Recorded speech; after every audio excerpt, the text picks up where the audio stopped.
Hi, I'm CCP Commander Wang. I am the Community Manager for Dust 514. I'm here to introduce you to our producer, CCP Wolfman, who will give you a more in-depth look at weapons in Dust 514. Hi, I'm Tom Farah, a producer here at CCP, and one of the best parts of my job is working together with a design team on the weapons for Dust 514, which, in case you didn't know, is a persistent free-to-play shooter set in the notorious sci-fi universe of EVE Online.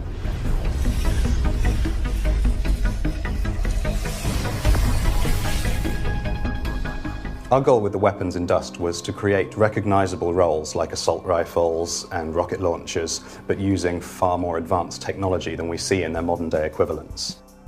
There are three main categories that we've broken the weapons in Dust into. They are heavy, light, and sidearm.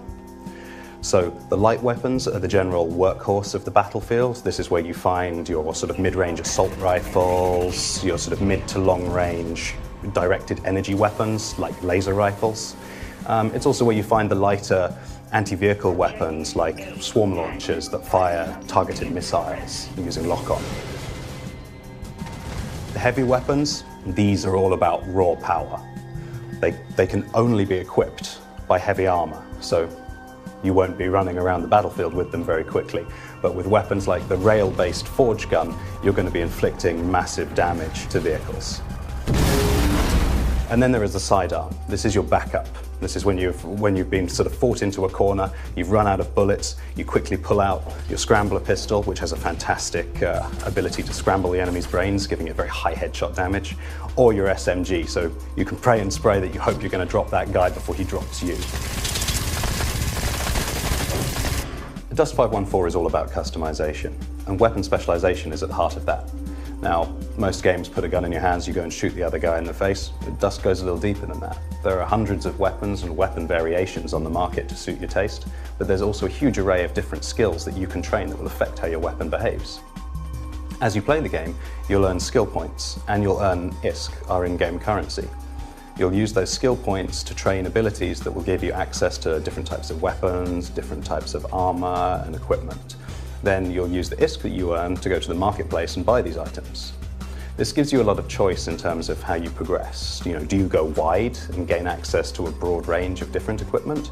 Or do you really dive deep into one area and specialize and get one weapon or piece of equipment to be the best it can possibly be?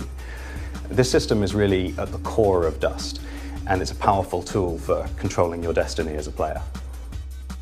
We're always working on new weapons for Dust.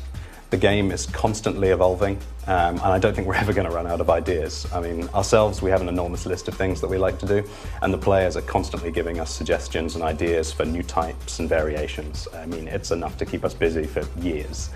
But looking at the near future, we have a few new weapons coming out that are pretty cool. We've got the Flaylock pistol, which is a sidearm that fires micro-rockets. That's pretty cool, actually. I like using that one.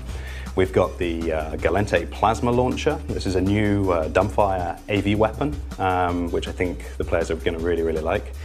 And lastly, of course, we have the scrambler rifle, my personal favorite. So I'll be looking forward to going onto the battlefield with that.